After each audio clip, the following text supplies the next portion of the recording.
Hi friends, இன்னைக்கு நம்ம பார்க்க போறது நம்ம மொபைல்ல ஸ்கிரீன்ஷாட் எடுக்கக்கூடிய பழக்கம் எல்லாருக்குமே இருக்கும். ஸோ ஸ்கிரீன்ஷாட் எடுக்கிறதுல அருமையான ஒரு ட்ரிக் வந்து ஒழிஞ்சிட்டு இருக்கு. அது என்ன ட்ரிக் அப்படின்றத அந்த வீடியோல பார்க்க போறோம். ஸ்கிரீன்ஷாட் எடுக்கிறதுல என்னையா ட்ரிக் இருக்குன்னு கேட்கக்கூடிய நண்பர்களுக்கு இந்த வீடியோ நீங்க ஸ்கிப் பண்ணாம ஃபுல்லா பாருங்க. ஸோ இந்த ட்ரிக் மட்டும் நீங்க தெரிஞ்சிட்டீங்க அப்படின்னா உங்களோட நேரம் ரொம்ப ரொம்ப மிச்சப்படும். ஏன்னா காலம் பொன் போன்றது. உங்களுக்கு தெரிஞ்ச மாதிரி உங்க நண்பர்களும் தெரியப்படுத்துறதுக்கு வீடியோ கீழே இருக்கக்கூடிய லைக் பட்டனை ஒரு தட்டு தட்டிக்கிட்டு பக்கத்துல ஷேர் பட்டனை கிளிக் செஞ்சு உங்களுடைய வாட்ஸ்அப் மற்றும் ஃபேஸ்புக் குரூப்ல உங்க நண்பரோட ஷேர் பண்ணுங்க. ஸோ உங்களுக்கு தெரிஞ்ச அந்த தகவல் உங்க நண்பர்களும் தெரியட்டும். ஸோ இன்னைக்கு இந்த வீடியோல அந்த தகவலை பத்தி பாத்துக்கலாம்.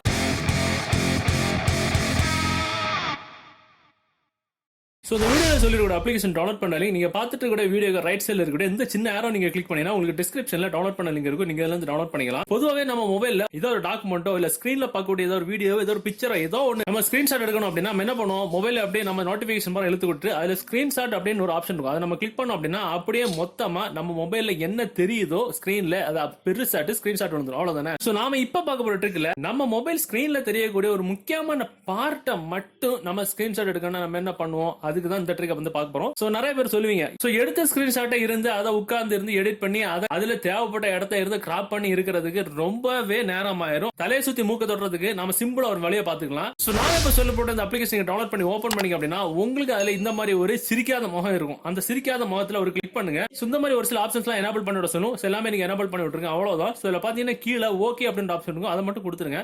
கொடுத்ததுக்கு அப்புறம் உங்களுக்கு ஒரு சில பெர்மிஷன்ஸ் எனேபிள் பண்ணி விட சொல்லும். எல்லாமே எனேபிள் பண்ணி விட்டுட்டு பேக்ல வருங்க. ஸ்டார்ட் நோ கேட்கும். ஸ்டார்ட் நோ கொடுத்துட்டா போதும். சிரிக்காத முகம் இப்போ வந்து சிரிச்ச முகம் ஆயிரும். அவ்வளவுதான். வேற எதுவுமே பண்ணோம்னா பேக்ல வந்துருங்க.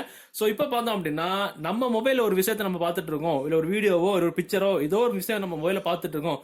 ஒரு குறிப்பிட்ட இடம் மட்டும் நமக்கு ஸ்கிரீன்ஷாட் எடுக்கணும் அப்படின்னா, இப்ப எக்ஸாம்பிள் இந்த கூகுள் தெரியக்கூட இந்த பார் மட்டும் எனக்கு ஸ்கிரீன்ஷாட் எடுக்கணும் அப்படின்னா இதுக்கு முன்னாடி நம்ம என்ன பண்ணுவோம், மொத்தமா எடுத்த ஸ்கிரீன்ஷாட்டை நாம உட்கார்ந்து எடிட் பண்ணி கிராப் பண்ணிட்டு இருப்போம். அவ்வளவுதானே. இப்ப பாருங்க என்ன நடக்குன்னு. அப்படியே நோட்டிபிகேஷன் பார் இழுத்து விட்டீங்கன்னா இந்த மாதிரி ஒரு சேவ் பார்டர் பார் இருக்கும். அதை நீங்க கிளிக் பண்ணீங்க அப்படின்னா ஆட்டோமேட்டிக்கா இந்த மாதிரி வரும். எந்த இடம் வேணுமோ அந்த இடத்த மட்டும் நீட்டா இழுத்து விட்டுட்டு ஸ்கிராப் பண்ணி விட்டுக்கிட்டு கீழே பாத்தீங்கன்னா டிக் மார்க் கொடுத்துட்டீங்கன்னா ஆட்டோமேட்டிக்கா ஸ்கிரீன்ஷாட் வந்துடும். டைரக்டா உங்களுக்கு எந்த வாட்ஸ்அப்லயே ஃபேஸ்புக்ல எதுல வேணுமோ டக்குன்னு ஷேர் பண்ணி விட்டுக்கலாம். Matter over. எவ்வளவு ஈஸியா முடிஞ்சு பாத்தீங்களா. அவ்வளவுதான். சோ நாம முதல்ல இருந்த மெத்தட் என்னது, மொபைல் இருக்கிற ஆப்ஷன்ல இருக்கிற ஸ்கிரீன்ஷாட் எடுத்தோம் அப்படின்னா அதை இருந்து எடிட் பண்ணி உட்கார்ந்து கிராப் பண்றது எங்க இருக்கு. இது ஒரே கிளிக்ல தேவைப்படுற இடத்த மட்டும் கிராப் பண்ணி டக்குன்னு தேவைப்படுற ஆளுக்கு ஷேர் பண்ணி விடுற அந்த ட்ரிக் எங்க இருக்குன்னு மட்டும் பாத்துங்க. சோ இப்ப நம்ம கேலரியில நம்ம பார்த்தோம் அப்படின்னா அதே ஸ்கிரீன்ஷாட் வந்து இங்கேயும் இருக்கும். சோ பாத்தீங்கன்னா சிம்பிள் மெத்தட் இது. தலையை சுத்தி மூக்க தொடுறதை விட டைரக்டா மூக்கே தொட்டுட்டு போறது ரொம்ப ஈஸியான மெத்தட் தான் நம்ம இந்த வீடியோல பாத்துருக்கோம். சோ உங்களுக்கு பிடிச்சிருக்குன்னு நினைக்கிறேன். ரொம்ப ஈஸியான மெத்தட். சோ இதுல மேல பாத்தீங்கன்னா அந்த ஸ்கொயர் சிம்பிள் போட்டுக்கலாம். இதுதான் அந்த ஸ்கிரீன்ஷாட் பண்ணக்கூடிய அந்த அப்ளிகேஷன். இது எப்பவுமே அது ஆன்ல தான் இருக்கும். நீங்க இன்ஸ்டால் பண்ணதுக்கு அப்புறம் சிம்பிள் மெத்தட் தான். சோ நல்ல ட்ரிக். சோ சிம்பிளான ட்ரிக்கும் கூட. சோ இந்த வீடியோ இந்த தகவல் உங்களுக்கு பிடிச்ச மாதிரி உங்க நண்பர்களும் தெரியப்படுத்தணும் அப்படின்னா இந்த வீடியோ நீங்க ஷேர் பண்ணுங்க. சோ இது நிறைய விஷயங்கள் இருக்கு. சோ மீண்டும் ஒரு நல்ல விஷயம் கண்டிப்பா மீட் பண்ணிக்கலாம். மதுரையும் பை பை.